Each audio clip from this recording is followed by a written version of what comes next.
So this building that we've just dropped on and landed at is called the Powerhouse I've Building. got ammo for you here. You will hear that in open platoons, sometimes running with other outfits, and sometimes by our own squad leaders. This is the Powerhouse. The Powerhouse is one of the unique buildings that is sometimes connected to another building, most namely the Crescent Building by way of a bridge. And it's usually two bridges from the second floor that lead to that Crescent Building. I'll go over that once we're inside and once we're on the second floor. But on the exterior, what I want to make you aware of is these three doors. The door that has the caltrop on it that Hydra is shooting. The door that's in the middle on this side that Hydra is shooting above.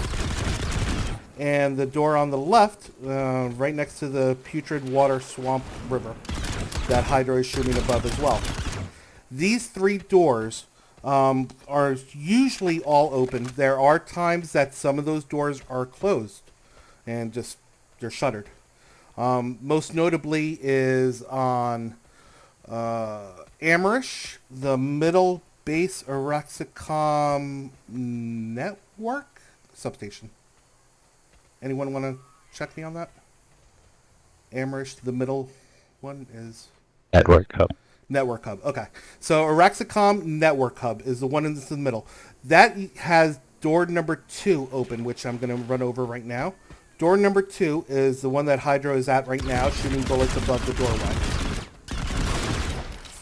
The doors 1 and 3, the one on the right and the one on the left, those are closed.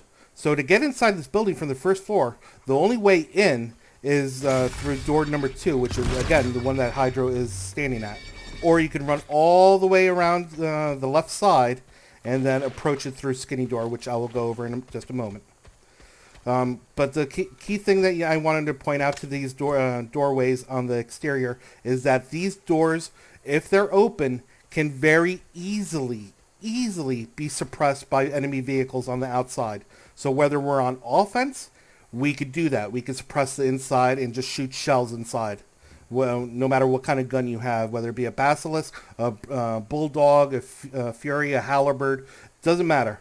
Whatever weapon you have on a vehicle, you can suppress the inside from the outside using your vehicle gun. Now, if you're on the inside, and Hydra's going to now walk inside. If you're on the inside, do not be on the first floor, because they can be easily farmed from the outside from ground vehicles. Makes pretty much sense. It's pretty logical in my opinion. So now, from where Hydro is standing, I am standing on this stairwell. As you can look, this stairwell is pretty wide. This stairwell is called, or stairway, is called Fat Stairs. Because in comparison, if you follow Hydro now, go up the stairs and go all the way to the other end of this hallway, you're going to see another stairwell. But it is not as wide. It is quite skinny compared to that other stairway. So this stairway is called Skinny Stairs. The one that I was originally on, that I'm running back to right now, is called Fat Stairs. That's how you'll hear them referred to, and just be aware there is a difference. Skinny is roughly half the size of Fat Stairs. Fat Stairs, you could fit 4 maxes going from shoulder tip to shoulder tip, and you could walk 4 maxes straight up on Fat Stairs. Skinny, you could walk up 1 max, and maybe a helper, maybe an engineer with them. But on Fat Stairs, you could fit 4 maxes, no problem, side by side, and just literally just walk up the stairs with the maxes. With our maxes, we have the shield. It makes for a great push if you could be coordinated amongst multiple squads. Doing it with one squad is quite hard because you are devoting quite a bit of your squad as max units. But if you have 2 or 3 squads and you could coordinate between them, you could line up 4 maxes and just come in with the max shield and just literally walk up the stairs, have engineers right behind them, and just healing them. So that makes for a great breach if you're planning on breaching Fat Stairs using that kind of tactic. I'll go more into that a little bit later. Now, while I'm on this stair, I'm looking at the doorways that are on the first floor. The one that Hydro is standing and jumping at currently, this is door 1. Door 1 is right next to Fat Stairs. There's no variation in every Powerhouse building. When you're on fat stairs and you're looking at this doorway where I'm jumping, this is known as door 1. The one that is directly opposite of fat stairs, the wall, it's on the opposite wall of fat stairs. This one where Hydra is jumping currently, this is door number 2. Door number 2. The last doorway that I'm jumping at now, this is door number 3. This is really the only building across all the different buildings that we'll ever put you in that you actually really need to know the door numbers. When we say there's going to be a breach door 1, you need to know which of these 3 doorways, which are very different and come from different directions, you need to know which way you got to point your gun and be ready to defend. Door 2, same thing. You need to know where they're coming from so that way you can point your gun in the right direction and not kill friendlies if you're aiming at the wrong door. So again, this is the only building across all of the different buildings that you actually really need to know the door numbers. They go from left to right, as I'm on the fat stairs right now looking at them. Left to right, door 1, door 2, and then door 3. Alright, going up the stairs, and I'm heading over to skinny stairs since I covered that real quick. I'm jumping over the barrier and I'm heading down skinny stairs. This doorway that you see over here is very simple. We don't name it the door number 4. Take some ammunition. It's just too many doorways. We want to keep things nice and simple for you. This is skinny door because it leads to skinny stairs. It provides access to skinny stairs, so we name it skinny door. Pretty simple, pretty straightforward. The only other thing I want to cover about ground floor is that you sometimes do have cabinets. Sometimes you have these boxes, these crates that Strangelove is on. There is sometimes a point, like on this base. There is sometimes a control point on the first floor. Sometimes it's on the second floor. Where you see VTS Nook right now in the corner, right next to skinny stairs, that is an outstanding place for a light assault if you're attacking and you can't get up to the second floor. A light assault standing in that position could very easily use their booster packs, get up to the top of the stairs, throw a C4, clear away from all the defenders, and just try to open that way in. So that is a very dangerous spot. If you're defending skinny stairs, be mindful that there may be a light assault that may be trying to do that and throw up a C4 up there to open the way, or just to farm some kills. It's very effective. It's very annoying. Be very aware of it. First floor, there really aren't that many defendable positions. There are some crates and decor, like little tables and whatnot, that you'll be able to use for cover, but not really for defense. The difference between cover is that it's momentary. You'll use it for a little bit of time. Defense is where you're going to actually defend and then be in that fight for an extended period of time. Now, the time frame I'm using to explain this is roughly 30 seconds. So if you're only going to be there doing a little bit of defense for 30 seconds, I would consider that cover, because you can hide behind it and cover. Just make sure that you're concealed. You're not going to get shot. Now, if you have an actual, like, a hard light barrier in between these boxes, you have anti-infantry turrets, maybe a max in tow, then I would say, yeah, you could defend it. But again, you are highly susceptible on the first floor from vehicle gunfire. Whether you're on the right-hand side, you could be shot from door number 2 or door number 1. If you're on the left-hand side of the control point, where Balbo is, you could be shot by door number 2 or door number 3. If you're behind these crates, you could be shot in the back by skinny door. So, first floor is not the ideal position to defend this building from. It can be done. Don't get me wrong. It can be done. It's just very hard to do successfully. One thing before we go upstairs, I do want to make a point of door number 3 specifically. Door number 3, it's very easy to poke your head in if we're attacking and trying to get inside this building, to spam the heck of your grenades in this doorway and throw them up towards fat stairs. Odds are fat stairs is guarding door 1 or door 2 or even door 3 itself. But if this is the door that has the best angle to provide your grenade spam, you could aim them at the back wall and they'll bounce and maybe land on the platform between the between the two parts of the stairs, or all the way up at the top level of the stairs where the double doors are. But this is the ideal position to throw grenades in. So if you're leading a breach team and you get ready for your countdown, you should be throwing your grenade spam up onto those fat stairs, whether it be the first platform where Anton is, or on the upper level where VTS is.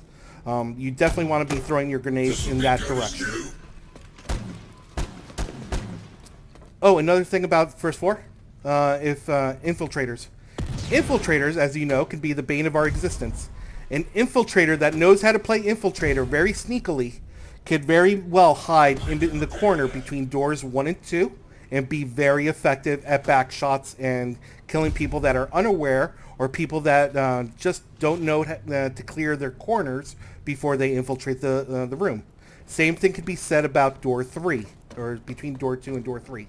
Infiltrators in this corner as well, with people coming in door 3 or people coming in door 2, can be very successful at getting back shots, back stabs, and just basically people that don't clear their corners, they're going to be easy targets for that infiltrator.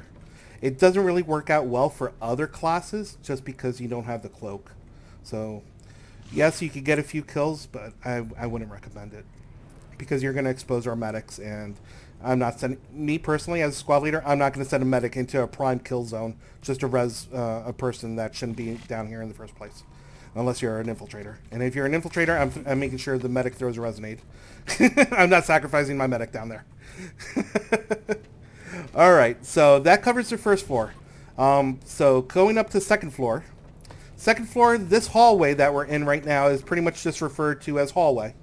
Sometimes there's a control point on here. I know on Amrish, the base up top, North Point? Yeah, North Point, I think it is. Has a control point on the second floor right in this hallway, pretty much right where, underneath Belhade, basically. Most bases, when they have a control point, will have the control point in this wide room, and usually right in the middle, where Hydro is shooting on the ground. That's typically where the control point will be. So once again, the terminology here is going to be the hallway, which is pretty much the hall that leads from skinny stairs to fat stairs. And then you have a set of double doors that leads into this big room. This big room doesn't really have a name that I've labeled it or I've ever heard people call it. It's just the room with the double doors. And when we refer to the double doors, they're not talking about the interior double doors. They're talking about the exterior, the ones that go outside. So you have double door left and double door right. I've never heard it called double door left and right outside of TG, but be aware that sometimes they will call it double door left, double door right. Or maybe they'll call it 1 and 2, typically going from left to right. But in this training, I'm not going to call them that. Just be aware they're double doors, and they lead to the outside. So only the part of the room... That's kidding. Sorry, before Goblin stepped on you, say again? So only the part of the room next to the doors is called doubles? This room where Hydro's in, or you're talking about the hallway? So in this room, yeah, that you're in, and only this area next to the doors is called doubles. The whole room isn't called that. Yeah, yeah. If we're on defense, say we're taking this point and we're controlling a point which is downstairs, we'll have a fire team or maybe a whole squad protecting doubles. So the whole room is called doubles. And if we're getting shot at from the outside, the squad leader may refer to the left doorway as doubles left. Oh, okay. That's the only thing I was trying to say. Sorry, I wasn't clear. My apologies. And on the outside from doubles. Now, this is the tricky part. When you come outside to the outside of doubles, this building is one of the very few buildings that actually gets connected sometimes to another building, as I was mentioning it earlier. The most common building it gets connected to is a crescent building, which I will go over. That is pretty much the next building that we're going to be heading to. It's the one that's a half circle, and it gets connected to that building by way of bridges. There's usually a bridge that's on doubles left and a bridge on doubles right, and it connects to the crescent building. I'll go over that a little bit more in detail once we get to the Crescent Building, so that way you have some context. But just know that the Powerhouse is a standalone, and it can be connected to another building. It's the building that gets most used to be connected to another building. The only other part I did not cover about the Powerhouse is the roof, and it's probably the most important part of the Powerhouse because it is the weak point to this building. You could get gal dropped from there, and once you get gal dropped, you have a total of 6 different doors that you could choose to drop into. You could drop through doors 1, 2, 3. You could drop at skinny door, or you could come down into the double doors from the roof. So just because you got gal dropped does not mean you know which door they're going to choose.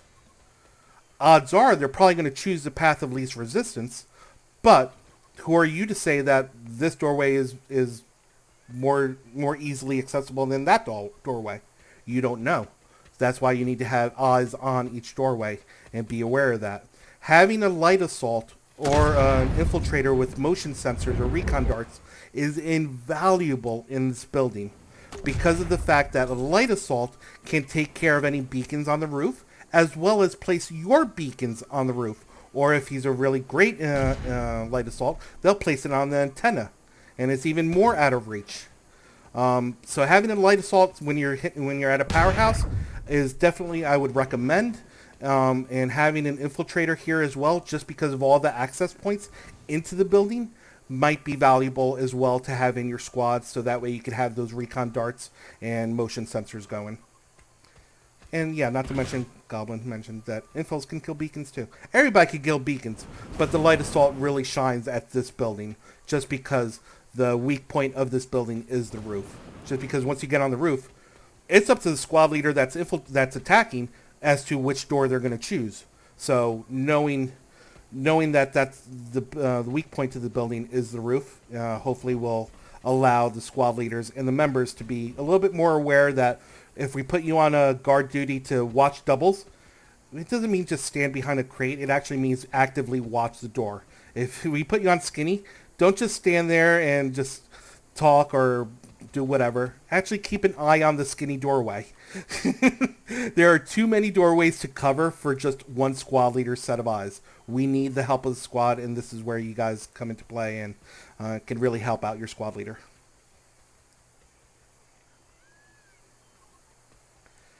Okay, so that pretty much covers this building. I'm going to go ahead and move on, but I am going to give an opportunity to provide any feedback on this building. Anything that you guys think I missed, I did not cover, or anything that you think might be a benefit to bring up to the outfit at large. Yeah, I don't know if he mentioned it, but you can climb up this wall. I'm looking around for you. I'm on the roof. But how? Oh, I'll show you.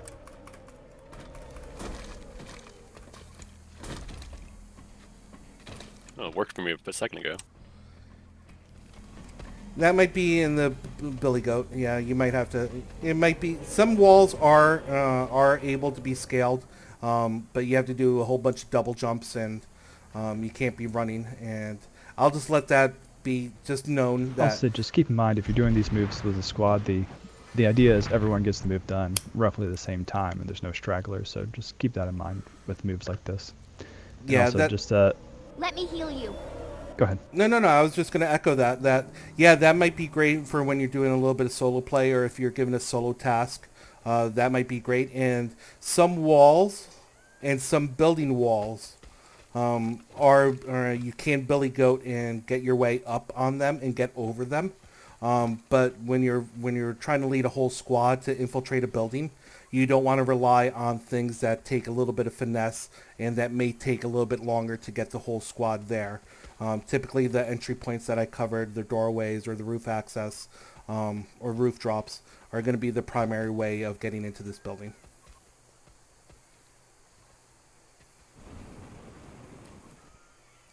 Any other questions or comments or concerns about this building? Just comment, infill, EMP grenades are fantastic at clearing this roof of beacons. They're also fantastic for EMPing your whole squad and getting them killed. So if you do play infill on one of these, be aware of that. Think before you EMP to kill a roof beacon. It does hit your squad. Yes, and contrary to like the triple stack building, where you could have prox mines on the roof that will actually provide a deterrence, I honestly have not found that prox mines or a motion sensor specifically on the roof really provides that much awareness or that much benefit. I would honestly just rather keep those deployables on your person, and that way you could protect doorways from the inside, or the doorways put a mine on the outside or something, things like that. Darts are the way to go for this building. Anything that has more than 3 ways in, darts are gonna be your savior. Nothing here in Bravo. All right. Say, go ahead. real quick, look at FATs. There's one major thing that plays in both attacking and defending that I set up on FATs. Ah, good point. Thank you. Yes, very good point. Okay, Yes. so you guys see the individual sky shield that we have as a tactical slot. Know that from the inside, when you're inside and you see an enemy sky shield like this, heavy assault, you can momentarily disable that just by shooting rockets into that. Know that if you do that, it provides a brief moment for you to pop your head out and shoot it from the outside. Same thing. I wouldn't send less than 3 or 4 people to knock that out if it is that problematic. Disabling it just for a little bit may be good to suppress the initial push that you're getting. But if it's a sustained push that happens like every 15, 20, 30 seconds, and it's providing a lot of cover for people to get behind the box where Hydro's jumping at, and to get cover and to actually set up some kind of offensive layover, a little toehold. I've got ammo for Sometimes you. a medic could be back there, sometimes a heavy assault protecting the medic.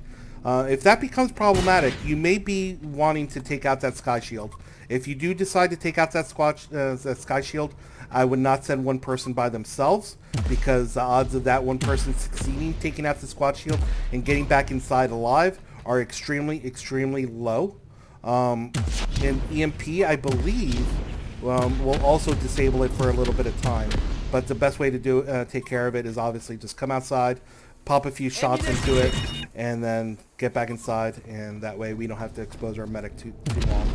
I believe you need to get the EMP under the canopy in order to disable it. I think it won't go through the effect won't go through the top of the canopy, but I could be wrong about that. Well, yeah, I would never recommend throwing an EMP on top of it, because it's just going to literally go across it and end up on the other side of the canopy. So, sorry. Sorry for not clarifying that. Yeah, any grenades that I had a canopy should always be underneath it. My bad. But EMPs are contact, but yeah. And where to place if you want to put your own on it. And if you are attacking and you're on the outside, usually on the Powerhouse Building, you will see this kind of setup. I guess you could call these steam pipes, maybe? I don't really know what these pipes are. But there's usually a platform right above them, or sometimes this is just a flat square. But you want to place your sky shield right at the edge, right at the corner of the platform. Not on the pipes, and not further back towards the corner. You want to place it right where it ends, basically right where this one is placed. It provides great access to provide that nook, so that you could actually get a medic into that corner, and that way that medic could do heals on anybody helping to breach, or keep that heavy assault that's keeping the medic up, so that way you could actually get a toehold and actually get in. Great oversight. Thank you for bringing that up, Balbo. Very valuable to know. Very valuable to know. Anything else from anyone else? Turrets on skinny stairs is also a really good way to defend it. Turrets, yes. The engineer having turrets pointed down here, anti-infantry. Definitely a lot better than just standing there with your gun. Same thing with the hard light barriers. Basically, all the different classes have something that can contribute in every building that I'll be taking you guys through. Just know that when you're here, try to make use of all your class abilities. whether it's your tactical slot or whether it's your actual class ability, mainly your engineer, your infiltrator. Light assaults have their jump packs, things like that. Heavy assaults are pretty straightforward. They only have a personal shield, so that's just great versus 1v1. Medics have the radial heal. If you're going to be a medic and use that radius heal, a great place for you to stand would be in the doorway of these the interior double doors.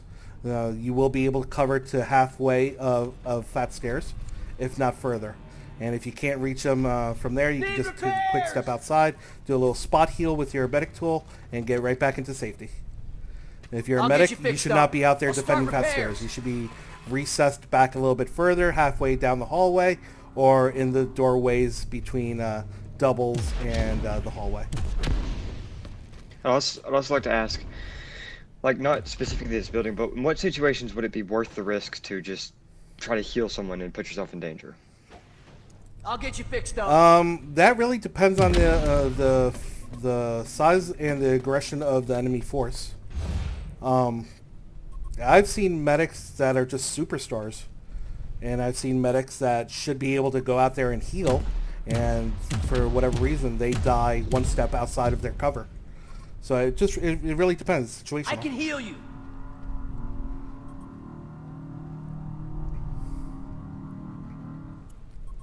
Any other topics before we move on to the next building?